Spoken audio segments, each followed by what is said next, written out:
Dikala Wakil Presiden Gibran Rakabuming bertemu dengan Wakil Ketua DPR sekaligus Ketua Harian Partai Gerindra Sufmi Dasko Ahmad. Momen tersebut diunggah Gibran di akun Instagram pribadinya serta diunggah di akun Instagram Sufmi Dasko Ahmad. Di akun Instagramnya, Wapres Gibran bilang kalau menu makan siang bersama Wakil Ketua DPR RI Bapak Sufmi Dasko, yakni mie bakso, nasi dendeng balado, dan tumis daun pepaya. Momen makan siang bersama Wakil Presiden Gibran Rakabuming bersama dengan Ketua DPR RI Sufmi Dasko Ahmad sekaligus Ketua Harian Partai Gerindra mengundang tanya. Benarkah ada perbincangan penting antar keduanya? Kami akan bahas bersama Direktur Eksekutif Parameter Politik Indonesia, Mas Adi Prayitno. Mas Adi, kalau kita melihat dan juga membaca dari makan siang bersama antara Wapres Gibran dan juga Ketua Harian Gerindra Sufmi Dasko Ahmad, apa yang bisa Anda baca? Apakah ini sinyal bahwa Gerindra masih harmonis dengan Pak Jokowi atau hanya sekedar memelihara kesepahaman saja? Saya kira ada dua hal ya. Pertama, mestinya pertemuan antar tokoh semacam ini itu adalah perkara biasa. Karena kita tahu misalnya Prabowo Subianto dengan Pak Profesor Dr. Sufmi Dasko adalah satu kubu dalam pemilihan Pilpres di 2024 yang lalu. Jadi kalau ada pertemuan seperti makan siang, bisa juga makan malam ataupun sarapan pagi, itu mestinya tidak terlampau perlu ditafsirkan secara berlebihan karena secara prinsip dan secara politik memang Pak Dasko ataupun Mas Gibran itu berada dalam suatu koalisi kekuasaan politik yang sama, terutama terkait dengan Pilpres 2024 yang lalu. Itu yang kemudian sangat mudah sebenarnya untuk menjelaskan, termasuk misalnya pasti publik melihat ini pasti ada pembicaraan yang terkait dengan isu-isu politik kebangsaan, minimal bicara tentang bagaimana untuk semakin memantapkan supaya program-program strategis Prabowo Subianto, program yang pro kerakyatan seperti soal program makan bergizi gratis, soal koperasi desa merah putih, soal sekolah rakyat dan seterusnya, itu sesuai dengan harapan dan tentu saja mampu memberikan akses yang positif, terutama menyelesaikan persoalan-persoalan yang ada di masyarakat selama ini yang belum ada solusinya. Itu yang tampak di permukaan, Mbak. Tapi publik juga kan tidak bisa menutup mata. Pasti ini secara simbolik ada sesuatu yang disampaikan apa, yaitu soal hubungan harmonis antara pemerintah hari ini dengan kubunya Pak Jokowi yang saat ini ada di Solo. Karena setelah ada pemberian amnesti dan abolisi kepada sejumlah pihak yang dinilai menjadi rivalnya Pak Jokowi dalam kontes politik 2024 yang lalu, itu kan dispekulasikan bagaimana hubungan politik antara pemerintah, antara kekuasaan dengan Solo per hari ini itu kan renggang. Jadi ketika foto ini diupload oleh Gibran yang publik tahu ini adalah replika politik dari Jokowi, pesan politiknya sederhana. Hubungan politik pemerintah, hubungan politik kekuasaan hari ini, itu baik-baik saja hubungan politiknya dengan Solo. Tidak seperti yang dispekulasikan oleh publik, karena selama ini ada satu keyakinan. Kalau pemerintah, kalau Prabowo Subianto, kekuasaan politik itu baik dengan Megawati, baik dengan PDIP, itu artinya dengan Solo itu tidak baik-baik saja. Begitupun sebaliknya, kalau hubungan baik antara kekuasaan dan pemerintah hari ini dengan Solo baik-baik saja, berarti dengan PDIP itu dianggap tidak baik-baik saja. Saya membaca, kalau kita melihat rata-rata secara umum, mazhab politik Prabowo itu adalah mazhab politik yang ingin berdiri tegak di semua masyarakat, berdiri tegak di antara semua mantan-mantan presiden terdahulu. Jadi membaca Prabowo itu tentu tidak bisa dalam konteks hitam dan putih. Artinya Prabowo Subianto itu baik dengan SBY, baik dengan Jokowi, baik juga dengan Megawati Soekarno Putri. Jadi tidak bisa dalam perspektif konfliktual saja. Lalu sekiranya dari pertemuan makan siang kedua tokoh besar ini apa yang menjadi bahan diskusi?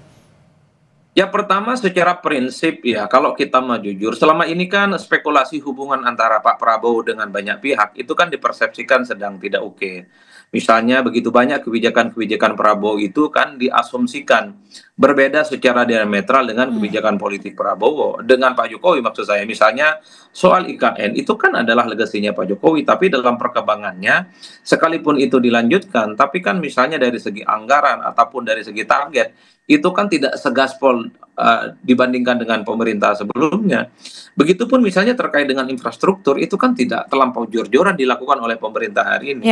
Artinya secara politik dan dari segi kebijakan dalam banyak hal itu terjadi perbedaan secara signifikan yang dilihat oleh publik antara kebijakan politik Prabowo Subianto dengan Pak Jokowi.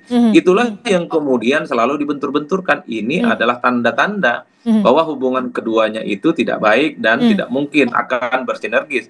Padahal secara prinsip bagi saya ini soal style dalam memimpin saja. Pak Prabowo misalnya lebih melihat bagaimana program-program rakyat itu down to earth dan langsung dirasakan oleh masyarakat. Soal koperasi desa merah putih, makan bergizi gratis, kesehatan gratis, soal termasuk juga misalnya sekolah untuk rakyat, itu kan langsung. Pak Jokowi tidak melakukan itu secara prinsip dan lebih menjadikan infrastruktur atau IKN dijadikan sebagai instrumen untuk menyelesaikan semua persoalan-persoalan kebangsaan. Itulah yang kemudian dibentur-benturkan oleh publik. Bagi saya, Pak Prabowo itu punya style politik sendiri, agak berbeda dengan pemimpin-pemimpin sebelumnya, tapi itu jangan ditafsirkan sebagai sebuah hal sifatnya konflik ataupun berbeda secara mazhab. Ya. Inilah apakah yang dalam pertemuan makan siang ini turut diperbincangkan soal adanya struktur baru di tubuh TNI? Karena ini sangat bertepatan sekali sebelum hari ini dilantik Wakil Panglima TNI. Ya, bagi saya secara prinsip kalau soal struktur TNI ataupun struktur-struktur apapun, itu saya kira memang adalah di internal TNI ya, dan tidak ada kebijakan-kebijakan lain yang mungkin akan itu muncul dari kepentingan dari outsider yang tidak memiliki hubungan hierarkis secara langsung. Tapi bagi saya secara prinsip, pertemuan-pertemuan tokoh kunci semacam ini menjadi penting sebenarnya untuk disampaikan kepada publik, minimal untuk memberikan pesan harmoni, memberikan kesan kerjasama politik. Karena kalau kita mau jujur Mbak, sebenarnya selama kurang lebih sekitar 10 tahun semacam ini, kan Mas Gibran itu sangat jarang sepertinya mengunggah bagaimana kebersamaannya dengan elit-elit kunci di negara kita. Mas Gibran itu dalam banyak hal tidak terlampau menunjukkan bagaimana relasi politiknya dengan DPR, relasi politiknya dengan pimpinan-pimpinan partai politik, ataupun pimpinan-pimpinan fraksi. Itu semua nyaris disapu bersih semua oleh Prabowo Subianto, mulai dari peran, hubungan politik harmonis dengan berbagai pihak, dengan berbagai elemen. Di situ kemudian publik melihat bagaimana peran Wapres kok yang awal-awal dulu kelihatan sangat agresif ketika membuka misalnya lapor Mawapres, tapi setelah itu kan nyaris tidak pernah ada gebrakan-gebrakan yang disinyalmen sebagai bentuk bagaimana kerjasama dengan elit-elit kunci di negara ini. Oleh karena itu, ketika ada pertemuan dengan Pak Sufmi Dasko, bagi saya Pak Sufmi Dasko ini bukan hanya soal sebagai wakil ketua DPR atau sebagai ketua harian DPP Partai Gerindra, tapi publik melihatnya Pak Dasko ini adalah duplikat, semacam replika politik dari Pak Prabowo Subianto, karena saya kira begitu banyak kepentingan-kepentingan politik pemerintah, lobbyisnya, penyambung lidahnya, dan termasuk soal eksekutornya ada di Dasko. Itu memang ada di tangannya Pak Dasko. Oke, tapi gini, kalau kita lihat dari Pak Dasko, Mas Gibran, ini kan adalah bukan sekedar nama ya. Pak Dasko bukan sekedar wakil ketua DPR ataupun ketua harian Gerindra, tapi juga bisa dikatakan sebagai tangan kanan Presiden Prabowo. Mas Gibran ini juga bukan sekedar wakil presiden, tapi juga simbol kesinambungan politiknya Solo gitu. Lalu kalau dilihat dari pertemuan ini, siapa sekiranya yang menginisiasi? Ya, saya kira kalau pertemuan semacam ini pastinya ada mutual interesting, Pak. Mutual understanding. Jadi saling kebutuhannya bersinergi satu sama yang lain. Tapi kalau dilihat dari segi penguploadannya, tentu yang mengupload pertama kali ini kan adalah Mas Wapres. Kan Mas Wapres ini sekali lagi ingin memberikan satu sinyalmen bahwa spekulasi-spekulasi liar terkait dengan hubungan yang tidak baik dengan Solo, dengan kekuasaan, itu ingin diamputasi. Artinya Mas Wapres lah yang menginginkan pertemuan ini sehingga bisa menginformasikannya ke publik karena memposting duluan seperti yang Anda sebutkan?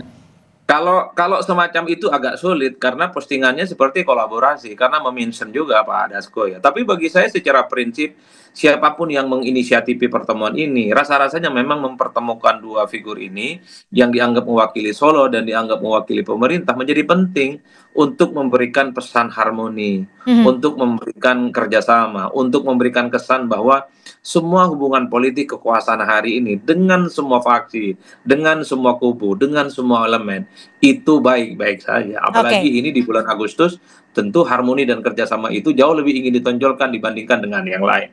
Itulah yang saya sebut sebagai panggung depan. Meski begitu, memang Pak Prabowo Subianto itu kan memiliki hubungan baik dengan mantan-mantan presiden terdahulu. Tapi bagi saya Pak Prabowo Subianto itu nggak mungkin didikte, nggak mungkin didirect, apalagi diatur-atur oleh mantan-mantan presiden terdahulu. Prabowo ingin menunjukkan sebagai presiden punya hak prerogatif dan bisa menentukan bagaimana arah kebijakan politik ke depan itu tentu sesuai dengan selera, sesuai dengan style, dan sesuai dengan keinginan-keinginan Prabowo tanpa diintervensi apalagi diatur-atur orang lain. Pesan itu yang sepertinya ditangkap oleh publik. Tapi dalam diskusi ini menurut Anda sendiri ikut dibahas tidak soal alasan mengapa Presiden Prabowo memberikan amnesti dan bagaimana membaca representasi kekuatan politik saat ini setelah pertemuan antara Dasko dan juga Gibran?